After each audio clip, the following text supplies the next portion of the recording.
Dink, say goodbye to Felix. Man talk.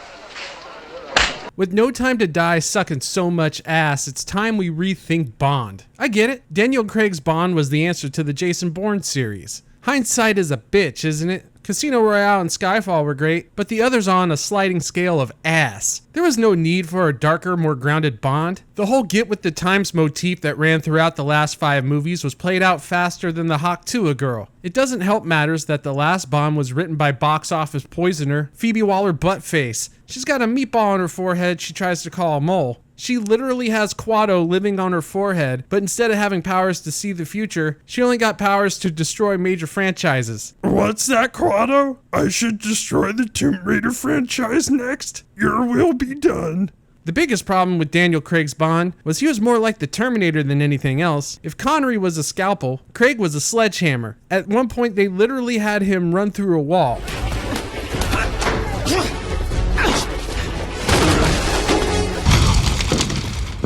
He wasn't suave at all. He was literally scaring women into giving him some puss. Now personally, I'd love to see a Terminator get a kill by infiltrating some tuna pot pie, just speed ramming her until a Mortal Kombat-like explosion filled with boob meat and goo happens. But I just don't think it's good for a Bond movie.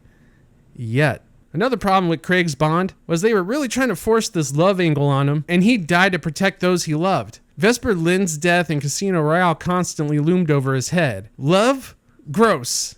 Ew. What a failure in redesigning a character. The only lady Bond loved was the Queen and his country. That's what he kills for. And no matter how much he tried, he was never going to bang either. Not unless he dug some holes first. And then Barbara Broccoli decided to go full retard and have Bond die at the end. Spoiler alert, by the way. Where does the Bond franchise go from here after subverting all these expectations? What happens after they straight castrated their main character before killing him off? I hate the midwits out there that claim James Bond is a code name, therefore he can die and someone else can replace him. Stop it. James Bond is James Bond. But there is one way to give the franchise a much needed boost that got me pumped. Time to go back to the 60s, baby.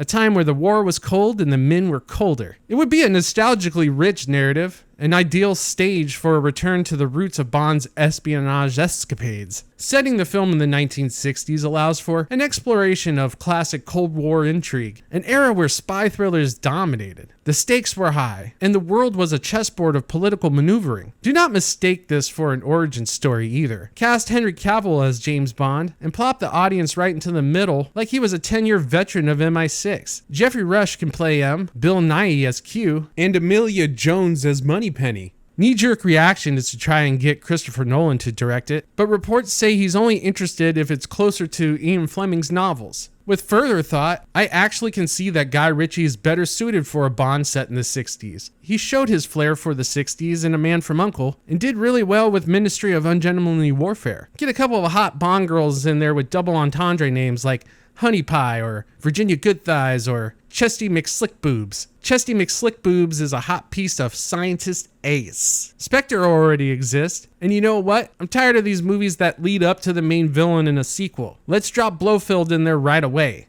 Gary Oldman can play him because he rules. Maybe Blofeld has developed some weather controlling device. He can cause droughts, floods, hurricanes, blizzards whenever he wants, wherever he wants, in an attempt to reshape the political landscape to benefit Spectre. See, it would be like Klaus Schwab in the World Economic Forum, but like fiction. Think about it. Bond has to fight henchmen and the elements at the same time. Car chases during earthquakes, boat fights in a flooded city, lighthearted snowball fights in a jungle. As Bond delves deeper into the web of intrigue spun by Spectre, he uncovers a tangled web of deception and betrayal that threatens to upend the delicate balance of power in the world. With time running out and stakes higher than ever, Bond must race against the clock to unravel Spectre's scheme and prevent a catastrophic chain of events that could plunge the world into chaos. Bond, of course, is the only one who could stop Blofeld. With the help of a beautiful and brilliant scientist, Chesty McSlickboobs, Bond infiltrates Blofeld's secret lair, hidden inside Mount Everest. In a last desperate chance to escape the lair, the duo has to outrun an avalanche, eventually tumbling into safety. The ending could be Bond and the scientist sharing a romantic moment as they watch the sun set over Everest.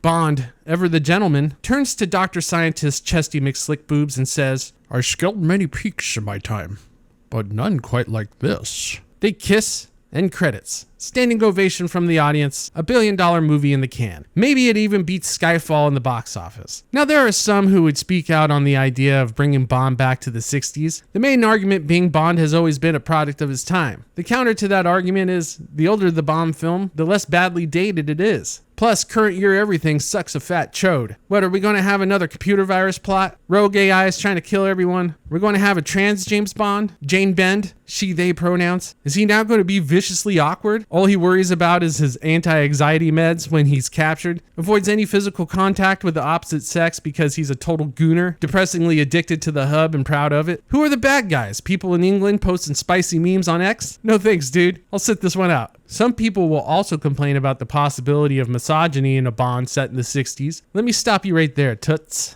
Anyone concerned with misogyny inside a Bond film were never Bond fans at all. Also, there's nothing wrong with how Bond treated women in the 60s. He's an absolute charming bastard. He was unapologetically a man, and women used to love it. They still do, but they used to too. Bond is notoriously a puss hound, but he was doing all that for his country. It was his British pride to totally bang a chick fully well knowing she was going to try and kill him. But there was no real danger of that happening because she's a girl. Other people are concerned that Bond used to hit women. Let's be honest. Some of those bitches deserved a slap. How many of them were trying to have Bond killed? And some of these chicks tried to play hardball, withholding key pieces of information from him at crucial times. If taking them to Pound Town wasn't going to get it out of them, what else was he going to do? Connery understood that better than anyone else. Okay, you did an interview in which you said, not the worst thing to slap a woman now and then. I haven't changed my opinion.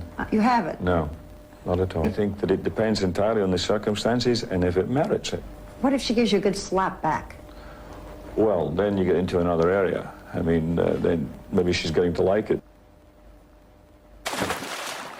But let's be 100% real. They would never set Bond in the 60s again. The loss in product placement alone would scare the shit out of them. If they did set it in the 60s, they would somehow try and make an apology tour out of Bond's past behavior. They would ruin it just for the people who never watched Bond in the first place. That being said, setting the next series of James Bond films in the 60s would bring the franchise back to its spy-fi roots. It would be a bold move and possibly set a trend for the genre, if done right. Imagine if it was given that Technicolor look, with bright and vibrant cinematic colors from the past, but with modern day stunt work? Whoo-wee! Oh, buddy, now you're cooking. Imagine a plot that doesn't reflect the world that we live in today, but instead its only goal is to entertain. A character that is unashamedly masculine. The good guys were good, the bad guys were bad, and the women were women. Throw in a completely orchestral score that matches the 60s in tone. I'm telling you, people are more than willing to pay for that experience. What do you think? Would you like to see the next Bond film set in the 60s again? Let me know in the comments below.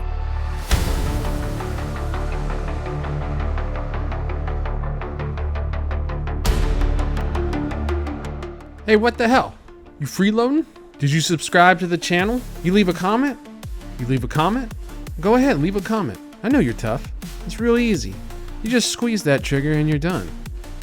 I'm out of here.